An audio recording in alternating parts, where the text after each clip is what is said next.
Kindly subscribe this channel to enjoy more collection of moral stories.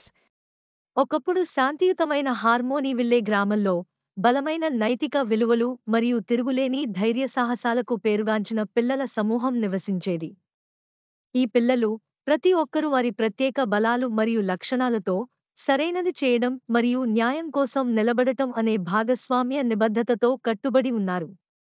ఈ గుంపు యొక్క నాయకురాలు ఎమ్మా అనే యువతి, ఆమె దయ మరియు సానుభూతికి ప్రసిద్ధి చెందింది. ఎమ్మా ఎల్లప్పుడూ మనుషుల్లో మరియు జంతువులలో మంచిని చూసే మార్గాన్ని కలిగి ఉంది. ఒకరోజు ఊరి పొలిమేరలో ఉన్న మంత్రముగ్ధమైన అడవి దగ్గర పిల్లలు ఆడుకుంటున్నప్పుడు సహాయం కోసం ఒక బాధతో కూడిన కేకలు వినిపించాయి. ధ్వనిని అనుసరించి వారు ముళ్ల పొదలో చిక్కుకున్న డ్రాగన్ను కనుగొన్నారు. ఇతర గ్రామస్తులు సంకోచించేవారు మరియు భయపడుతున్నారు. ఈ నైతిక పిల్లలు డ్రాగన్ను రక్షించడానికి పరుగెత్తడానికి ముందు రెండుసార్లు ఆలోచించలేదు. జాగ్రత్తగా టీంవర్క్ మరియు ధైర్యంతో వారు డ్రాగన్ను విడిపించి అతనికి స్పార్క్ అని పేరు పెట్టారు. పిల్లలు స్పార్క్ కోసం శ్రద్ధ వహించడంతో మంత్రించిన అడవిలోని మాయా జీవులు ఇబ్బందుల్లో ఉన్నాయని వారు తెలుసుకున్నారు. ఒక దుష్ట మంత్రగత్తె, ఆమె చీకటి మంత్రాలకు ప్రసిద్ధి చెందింది, ఒకప్పుడు శక్తివంతమైన భూమిపై నీడను వేసింది. సామరస్యాన్ని పునరుద్ధరించాలని నిశ్చయించుకున్న నైతిక పిల్లలు మాంత్రికుడిని ఎదుర్కోవడానికి అన్వేషణను ప్రారంభించాలని నిర్ణయించుకున్నారు.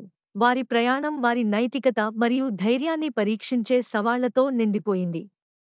దారిలో వారు మాట్లాడే జంతువులు, ఆధ్యాత్మిక జీవులు మరియు పరిష్కరించడానికి తెలివి మరియు ధైర్యం రెండూ అవసరమయ్యే పజిల్లను ఎదుర్కొన్నారు.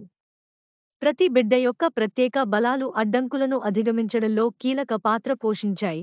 సహకారం యొక్క ప్రాముఖ్యతను బలోపేతం చేయడం మరియు వ్యత్యాసాలను అంచనా వేయడం.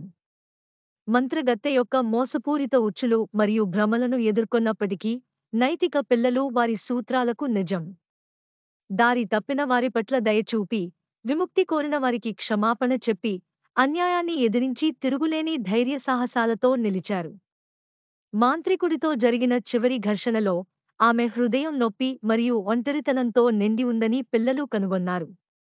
ప్రతీకారం తీర్చుకోవడానికి బదులుగా వారు ఆమెను కనికరించిన చీకటి నుండి విముక్తి పొందడంలో సహాయపడటానికి ఆమె కరుణను చూపించారు. అలా చేయడం ద్వారా వారు మంత్రముగ్ధమైన అడవిని రక్షించడమే కాకుండా మంత్రగత్తెని సామరస్యానికి సంరక్షకుడిగా మార్చారు. నైతిక పిల్లలు హార్మోనీవిల్లేకు హీరోలుగా తిరిగి వచ్చారు. వారి ధైర్యం మరియు కరుణ ఇతరులను ధర్మమార్గాన్ని అనుసరించడానికి ప్రేరేపించాయి. గ్రామం అభివృద్ధి చెందింది మరియు మంత్రముగ్ధమైన అడవి దాని మాయా చైతన్యాన్ని తిరిగి పొందింది. ఈ నైతిక పిల్లల కథ ఒక కలకాలం కథగా మారింది, తరతరాలుగా అందించబడింది. దయ, ధైర్యం మరియు బలమైన నైతిక దిక్సూచి చీకటి సవాళ్లను కూడా అధిగమించగలదని అందరికీ గుర్తుచేస్తుంది.